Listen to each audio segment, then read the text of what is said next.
بسم اللہ الرحمن الرحیم۔ السلام علیکم ناظرین، میں ہوں آپ کا میزبان نواز بھٹو۔ ناظرین 63A کی نظر ثانی درخواست کے تحریری فیصلے نے یا تفصیلی فیصلے نے جو 23 صفحات پر مشتمل ہے، سابق چیف جسٹس عمر عطا بندیال، آخر جج جسٹس منیب اختر اور جسٹس اعجاز الحسن کے خلاف یوں سمجھ لیں کہ چارج شیٹ جاری کر دی ہے، یا پھر اس فیصلے کو چارج شیٹ کے طور پر بھی دیکھا جائے گا۔ یہ معاملہ کیا ہے، فیصلہ کیا ہے، فیصلے کے خد و خال کیا ہیں، یا اس میں جو اہم اور چیدہ نکات ہیں وہ کیا ہے، اس پر بھی ہم آج بات کریں گے۔ اور بات کریں گے کہ عدالت نے ایک مرتبہ پھر پارلیمان کو یاد دہانی کرائی ہے یا پھر راہ ہموار کی ہے سابق صدر عارف علوی، سابق وزیر اعظم عمران خان اور سابق ڈپٹی اسپیکر قاسم سوری کے خلاف آرٹیکل 6 کی کارروائی کے حوالے سے۔ اس معاملے پر بھی ہم تفصیل سے بات کریں گے اور بات کریں گے کہ آخر کیا وجہ ہے کہ حکومت نے سینئر پیونی جج جسٹس منصور علی شاہ اور جسٹس منیب اختر کو ناپسندیدہ شخصیت، غیر اعلانیہ طور پر ناپسندیدہ شخصیت قرار دیا ہے، اور آخر حکومت کیا چاہتی ہے اور کیا کرنے جا رہی ہے، اور 26ویں آئینی ترمیم کے بیسک جو کنسیپٹ ہے وہ کیا ہے۔ آپ سے التماس ہے کہ اگر آپ کو میرا ویلاگ اچھا لگے تو مہربانی کر کے اس کو لائک کرنا، شیئر کرنا، سبسکرائب کرنا مت بھولیے گا، بیل آئیکن دبا دیجیے گا تاکہ آپ تک بر وقت میرے ویلاگز پہنچتے رہیں۔ ناظرین، اس سے پہلے کہ دیگر حساس ترین معاملات کی طرف چلیں، سب سے پہلے میں چاہوں گا کہ آپ کو گوش گزار کرتا چلوں کہ 63A کے حوالے سے چیف جسٹس قاضی فائزہ نے تفصیلی جو فیصلہ ہے نظر ثانی کی درخواست کا وہ جاری کر دیا ہے۔ فیصلہ جو ہے وہ 23 صفحات پر مشتمل ہے، اور یہ فیصلہ یوں سمجھ لیں کہ سابق چیف جسٹس عمر عطا بندیال اور اس فیصلے کے اصلی جو فیصلہ تھا اس کے آخر جج منیب اختر اور پھر اعجاز الحسن کے خلاف چارج شیٹ ہے، یا اس کو چارج شیٹ کے طور پر بھی دیکھا جا سکتا ہے۔ اب اس فیصلے کے جو چیدہ خد و خال ہیں یا نکات ہیں وہ میں جلدی میں آپ کی خدمت میں پیش کر دیتا ہوں۔ کہا گیا فیصلے میں، تفصیلی فیصلے میں کہا گیا ہے کہ جسٹس منیب کا اکثریتی فیصلہ آرٹیکل 63A میں دی گئی پارلیمنٹ کے اجتماعی دانش کے خلاف ہے۔ جسٹس منیب اختر کے اکثریتی فیصلے نے آئین بنانے والوں کی حکمت عملی کو بدل دیا۔ کہیں نہیں لکھا کہ منحرف رکن کا ووٹ شمار نہیں ہوگا۔ آرٹیکل 63A میں نہیں لکھا کہ پارٹی کے خلاف ووٹ دینے والے کا ووٹ شمار نہیں ہوگا اور ایسا رکن خود بخود ڈی سیٹ ہو جائے گا۔ اکثریتی ججز نے آئین میں یہ از خود شامل کر دیا کہ ان کے فیصلے نے پارٹی سربراہ، الیکشن کمیشن اور سپریم کورٹ کا اختیار ختم کر دیا۔ آئین تو دور کی بات ہے، قانون کے دیے گئے اختیارات کو بھی کوئی جج یا عدالت ختم نہیں کر سکتی۔ اکثریتی فیصلے نے سیاسی جماعتوں کے سربراہ کو آمر میں تبدیل کرنے کی راہ ہموار کی تھی۔ اکثریتی فیصلے کا ایک اور نتیجہ یہ ہوگا کہ ایک بار جب وزیر اعظم اور وزراء اعلیٰ منتخب ہو جاتے ہیں تو پھر انہیں ان کی اپنی پارٹی یا متعلقہ اسمبلی کے اکثریتی رکنیت کے ذریعے کبھی نہیں ہٹایا جا سکتا۔ اس سے زیادہ غیر جمہوری اور کچھ نہیں ہو سکتا۔ اکثریتی فیصلے نے ایک سیاسی جماعت کے سربراہ کو آمر میں تبدیل کرنے کا راستہ کھول دیا، صرف اس لیے کہ پارٹی سربراہ کو کبھی چیلنج نہیں کیا جا سکتا۔ اکثریتی فیصلے میں کہا گیا ہے کہ جو رکن پارلیمانی پارٹی کی ہدایت کے خلاف ووٹ دیتا ہے، ایسے ممبر کے ووٹ کو شمار نہیں کیا جائے گا۔ واضح دفعات میں بلکہ مندرجہ ذیل یعنی جو 63A ہے اس میں اور جو مندرجہ ذیل دفعات ہیں ان کے یہ انحراف ہے۔ اب آگے کہا گیا کہ جس کے تحت وزیر اعظم، یہ آئین کا آرٹیکل 91 کی سیکشن 7 کا سب سیکشن A ہے، اس میں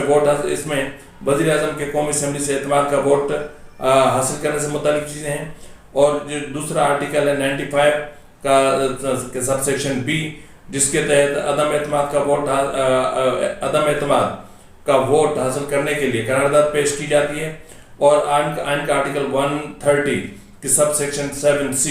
یعنی اس میں وزیر اعلیٰ کو صوبائی اسمبلی سے اعتماد کا ووٹ حاصل کرنے کے لیے کہا جاتا ہے، جس کے تحت وزیر اعلیٰ کے خلاف عدم اعتماد کی یعنی آرٹیکل 136 کے سب سیکشن ڈی میں وزیر اعلیٰ کے خلاف عدم اعتماد کی قرارداد پر ووٹنگ کی ضرورت ہوتی ہے۔ ان آئینی دفعات کو بالکل غیر مؤثر کر دیا گیا ہے۔ اب ذاتی پسند اور اخلاقیات کے ساتھ آئینی دفعات کو تبدیل کرنے سے گریز کیا جانا چاہیے۔ ایک خاص جج جس چیز کو صحیح یا غلط یا اخلاقی یا غیر اخلاقی سمجھتا ہے وہ نہ تو قانون ہے اور نہ ہی آئین ہے۔ اگرچہ قانون ساز اخلاقی اصولوں کو قانون میں تبدیل کر سکتے ہیں، تاہم عدالتوں کا تعلق اس بات سے ہے کہ کیا جائز ہے، کیا غیر قانونی۔ پارلیمنٹ وہ قانون بناتی ہے جس کا اطلاق عدالتیں کرتی ہیں، اور اگر قانون میں کوئی ابہام ہے تو جج اس کی تشریح کرتا ہے، لیکن یہ بھی قانون کے پیرامیٹرز کے اندر رہ کر تشریح کی جانی چاہیے۔ مزید کہا کہ عدالت نے نوٹ کیا کہ آئینی یا قانونی بنیاد کی بجائے اکثریتی فیصلے میں اخلاقیات اور غیر قانونی اصلاحات کی بھرمار ہوتی ہے، جیسا کہ صحت مند جیسے الفاظ 41 بار، غیر صحت بخش 5 بار، اور 9 مرتبہ برائی، 8 بار اوقات اور 8 بار خطرہ، یا اس طرح کے 4-5 بار الفاظ استعمال کیے گئے ہیں۔ یہ غیر اخلاقی چیزیں آتی ہیں۔ عدالت نے نوٹ کیا کہ اکثریت کا مختصر حکم اور اکثریت کے فیصلے کو ایک طرف رکھا جاتا ہے کیونکہ یہ آئین کے واضح زبان اور مینڈیٹ کے خلاف ہیں اور عدالت کے بڑے بینچوں کے فیصلوں کے بھی خلاف ہیں۔ عدالت نے نوٹ کیا کہ اکثریت میں ججوں نے بڑے احترام کے ساتھ آئین میں استعمال ہونے والی مخصوص زبان کو بھی نوٹ نہیں کیا۔ اب اس میں آئین کے آرٹیکل 63A کی شق 4 میں لفظ سیز استعمال کیا گیا ہے اور ایک ممبر یا رکن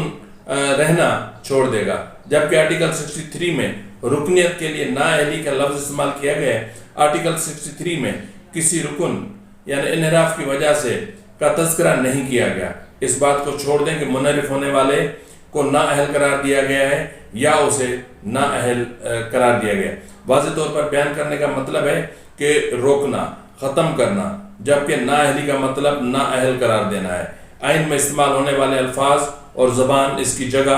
اور سیاق و سباق، 3 معزز ججوں نے اس کو نظر انداز کیا۔ اکثریت کے فیصلے میں دلچسپ طور پر متعدد ممالک اور فورمز کے فیصلوں کا حوالہ دیا گیا، بشمول امریکہ، برطانیہ، ہندوستان، اور جبکہ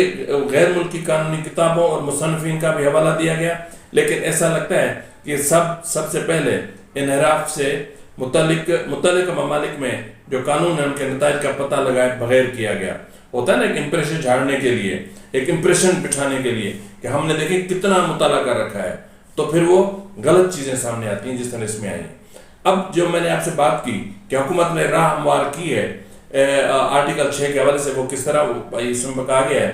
کہ 21 مارچ کو صدر مملکت ڈاکٹر عارف، اس وقت کے صدر مملکت ڈاکٹر عارف الوی کی جانب سے 21 مارچ 2024 کو دائر کردہ ریفرنس میں یہ ظاہر نہیں کیا کہ 8 مارچ 2022 کو اس وقت کے وزیر اعظم عمران خان کے خلاف قومی اسمبلی میں عدم اعتماد کی قرارداد پیش کی گئی تھی۔ عدالت نے نوٹ کیا کہ آئین کے آرٹیکل 186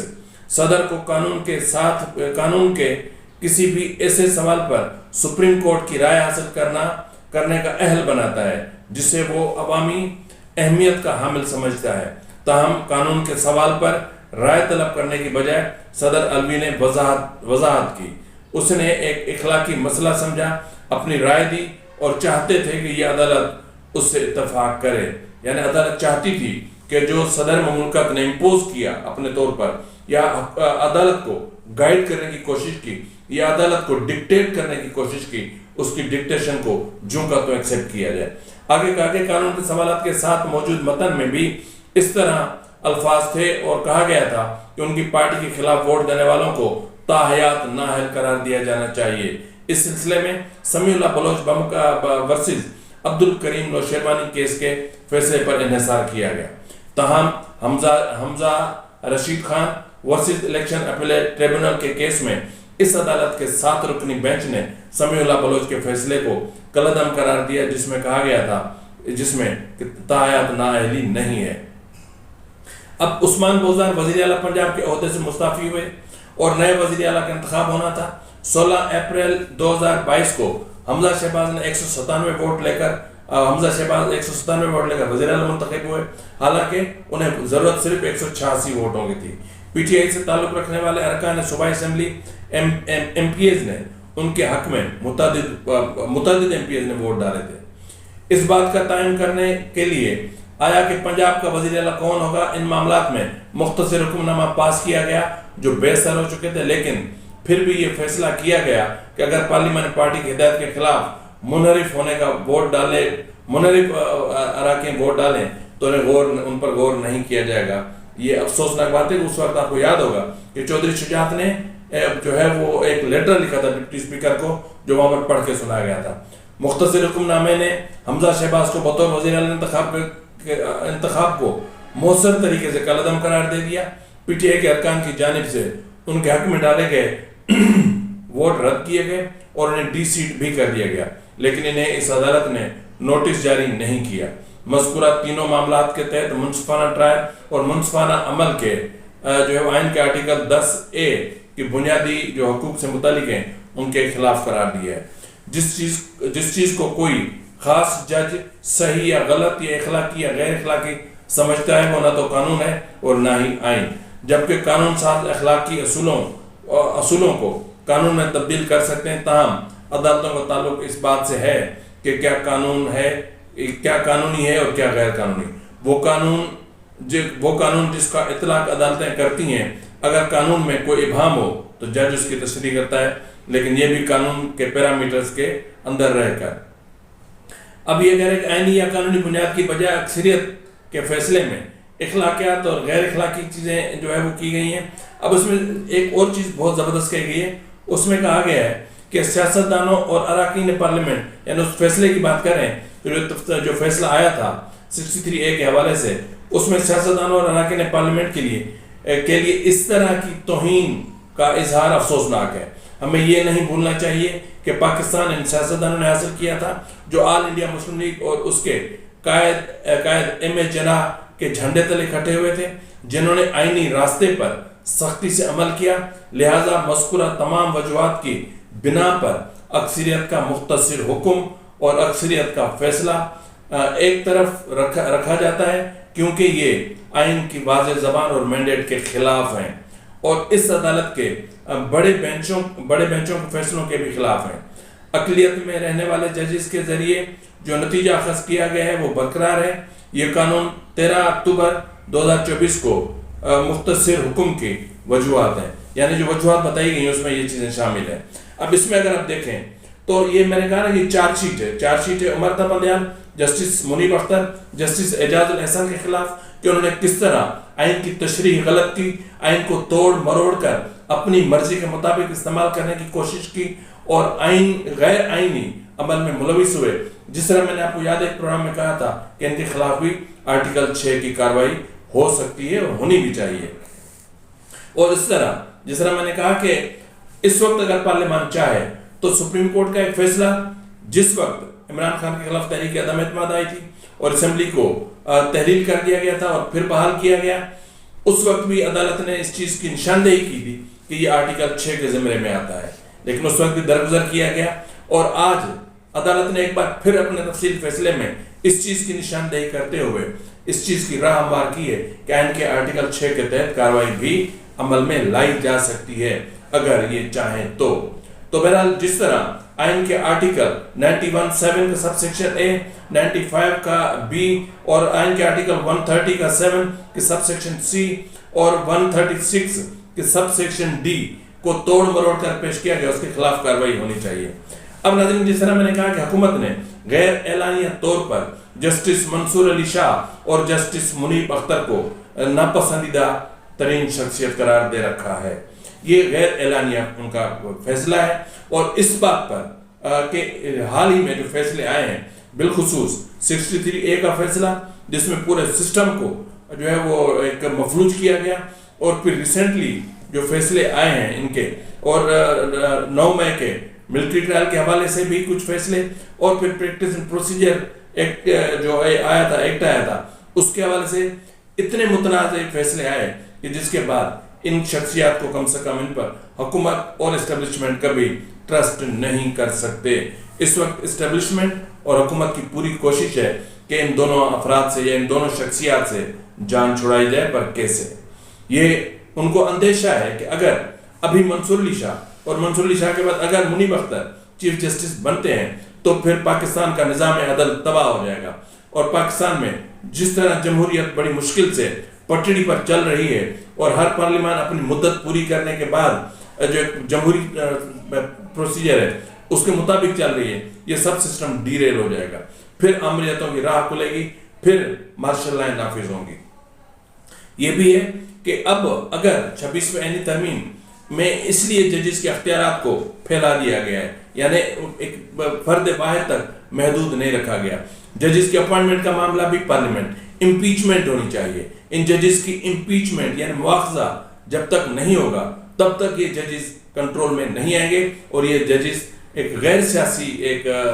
نظام کو یا ایک نظام عدل کو یہ سیاسی بناتے رہیں گے جس طرح ابھی بنایا ہوا ہے۔ اسی طرح حکومت کی یہ کوشش ہے کہ اگر 26ویں آئینی ترمیم میں کچھ ایشوز آتے ہیں